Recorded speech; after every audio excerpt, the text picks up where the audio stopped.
everyone, it's Sarah from Nova Scotia. I'm going to do a dirty Dutch pour today. I don't even know really what to call it, so I'm going to call it dirty Dutch pour because it's a Dutch pour, but I'm layering my paints in a cup first, the way you do a dirty pour, so I just kind of put the two together.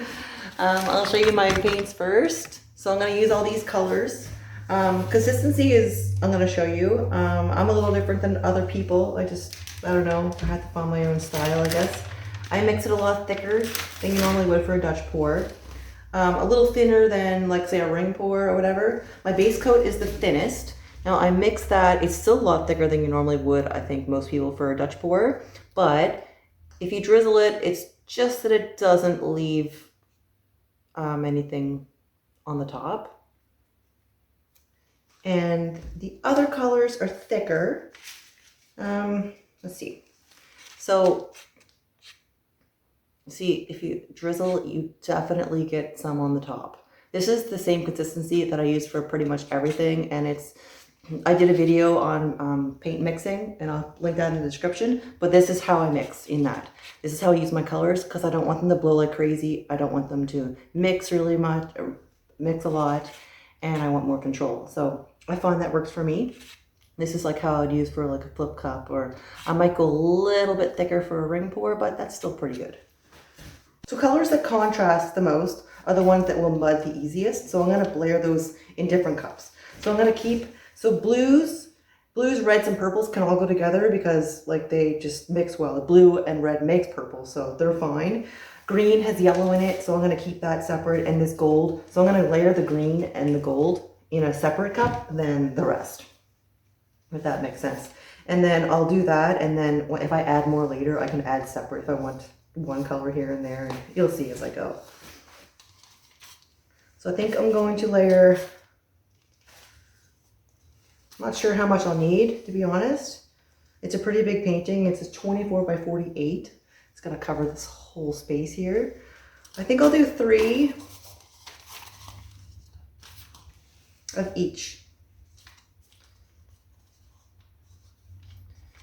So I'm just layering how you would for a flip cup or anything like that.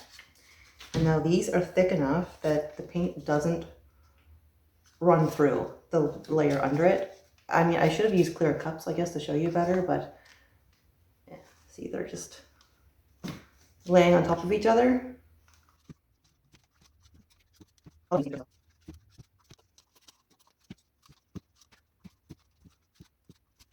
That should be good to start. If I need more, I have more. So I'm gonna move all these out of the way, get the canvas set up, and then we'll get started. Okay, so first I'm gonna flood the canvas in this white.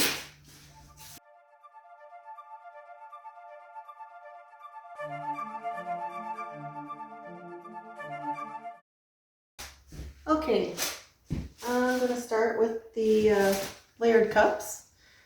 And I'm gonna use a lot more paint than you normally would also for a Dutch pour because I don't want it to spray. I want a completely different composition. I want really clean edges and a lot of defined lines. So I'm just gonna pour kind of a wide strip in like a squiggly pattern up through here, and then we'll follow that. So I'll start this one from the opposite end. I'd like to kind of start this one in the middle because I don't have any magenta showing here. So I'm going to try to do that.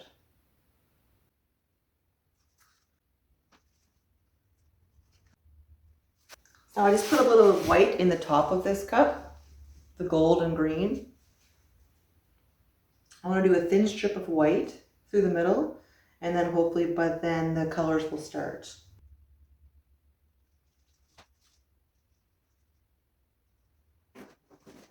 So I'm trying to keep this a little bit separate.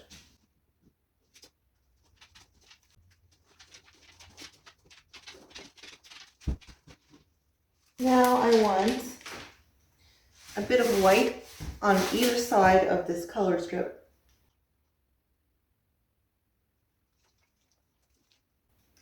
I'm not adding a whole lot. I don't want this to go crazy far, and this will help the colors glide over top of the white, but I don't want them to go crazy.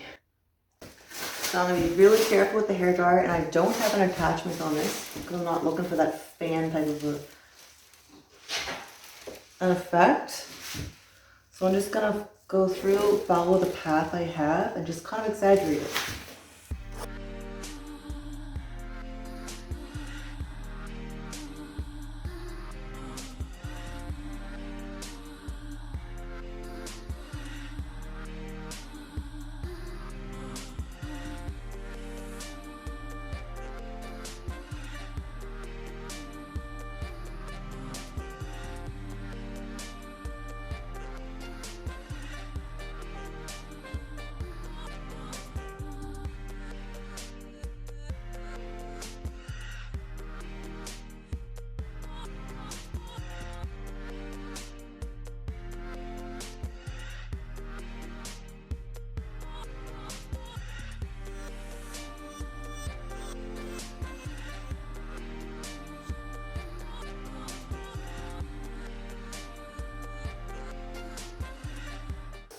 So I'm kind of doing a little twisting motion like this as I go, if you don't notice, because I just want to, I don't want the paint to go very far.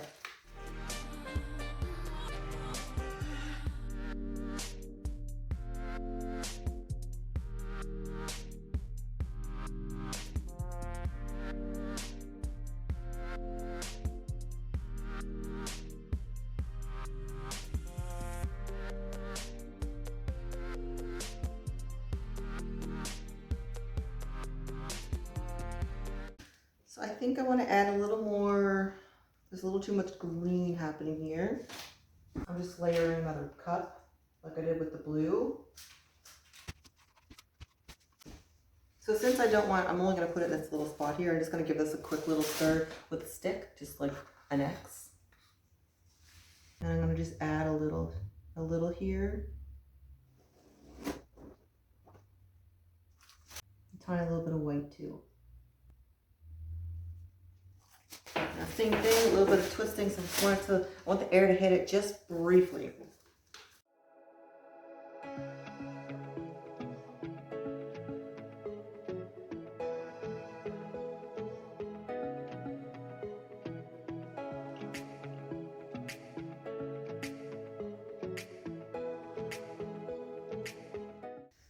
Now I'm going to just add some details to give it more movement, and I'm going to use my airbrush.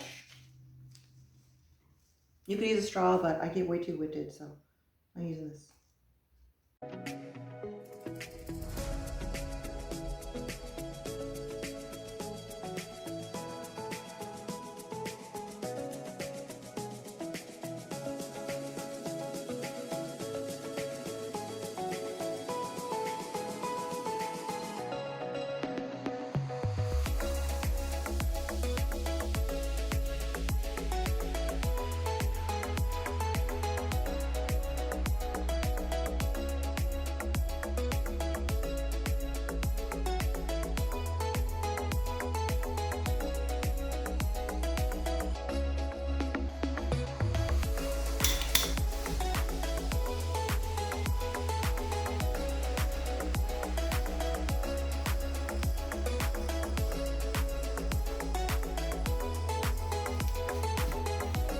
I'm really liking the movement and the flow of this, but I feel like it needs a little more volume. I feel like I need to widen it a little here and here maybe. Hopefully I don't ruin it. So I'm going to add some white to give it something to flow over.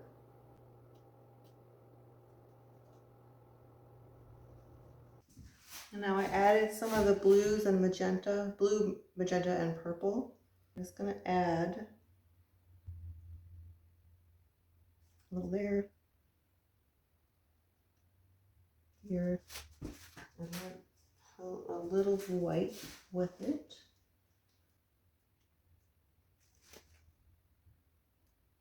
Now, gently blow this out.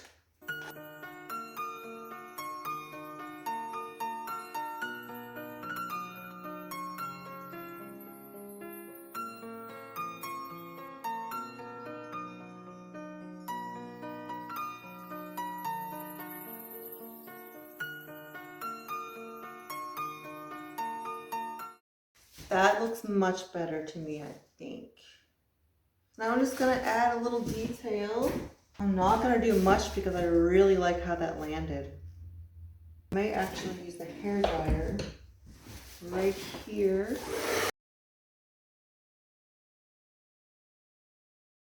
That's actually beautiful movement. I'm not even sure if I want to add anything to this. So I'm going to be really picky, and I love what just happened here. Love it. And I kind of want the same type of colors and effect a little bit here, and I think that will even it out perfectly. So I'm going to add some more here. Hopefully it works. I still have some left over in that cup. Well, there. A little bit of white. Good. All right, let's go.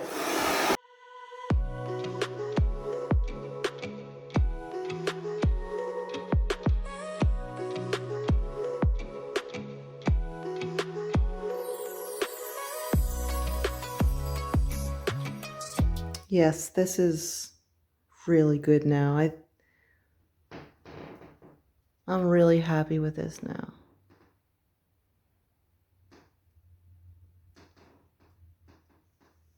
Gorgeous. Just gorgeous.